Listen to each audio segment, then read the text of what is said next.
Hello everybody, it's the 8th of November 2015, it's Dan here from Essex United Kingdom. So I just want to talk a little bit about spinach today. Now spinach is a great crop that you can grow. Of course the best thing about it, if you get a perpetual variety, is that it indeed carries on, and it can carry on into the winter months as well, especially if you keep it in a polytunnel or a greenhouse. Then this will extend the season even further, and you can be picking fresh spinach leaves very regularly in order to put them with your meals, so you can make all sorts of dishes out of them. One of my favourites is a sagaloo, like an Indian dish, but I don't know how to cook that, but I have a friend who does.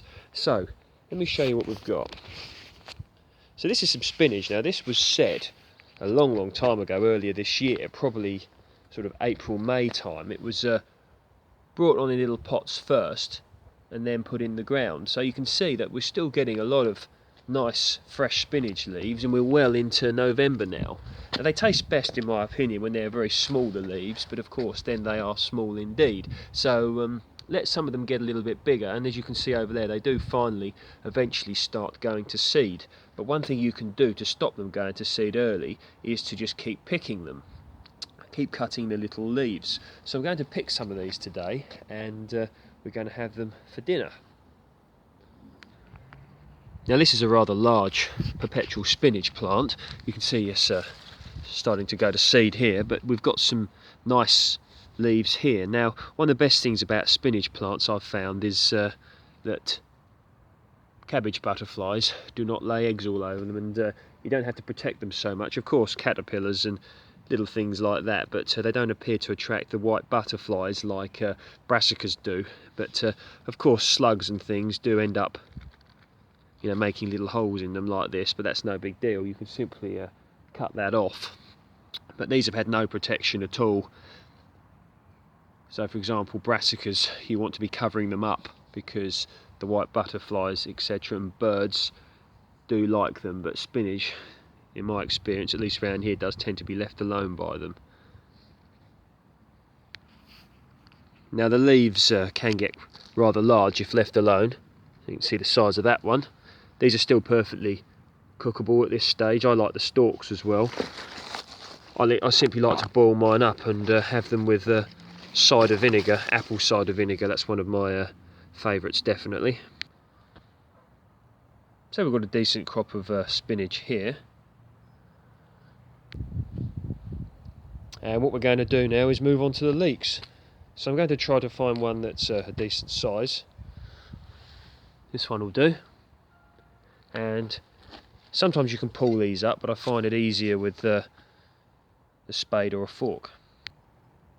So I've dug some leeks up here. Good sized stems. I think I've stated before, I believe these are variety Musselburgh, quite a well-known leek variety here in the UK. And we've got plenty of potatoes left. Going to store them in these buckets.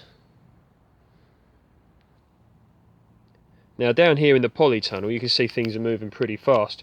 Of course it's about 2, 3, 4, even 5 degrees warmer in here than it is outside, and the extended season here has already been brilliant for allowing us to carry on cropping things. So you can see we've got the white icicle radish here, and we've got the carrots, and also some Chinese cabbage growing away, very nice. Now I need to get down here to do a little bit of weeding, but that's fine. In the spring this will all get to probably change the soil, or at least enrich it. But with regards to growing food, one of the best things you need to most important things you need to think of is what are you going to do in the winter months. Now there are ways that you can extend your season.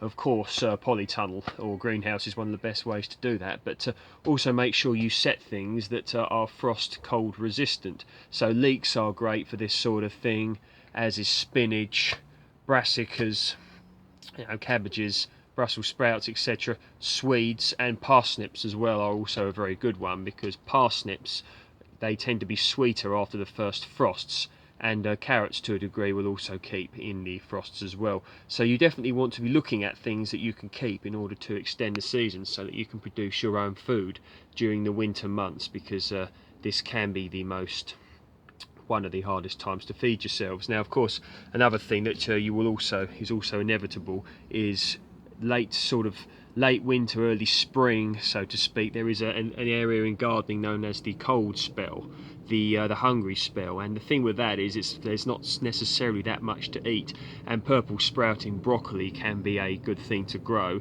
in order to bridge the gap. So but I'll be doing a little video on that closer to the time.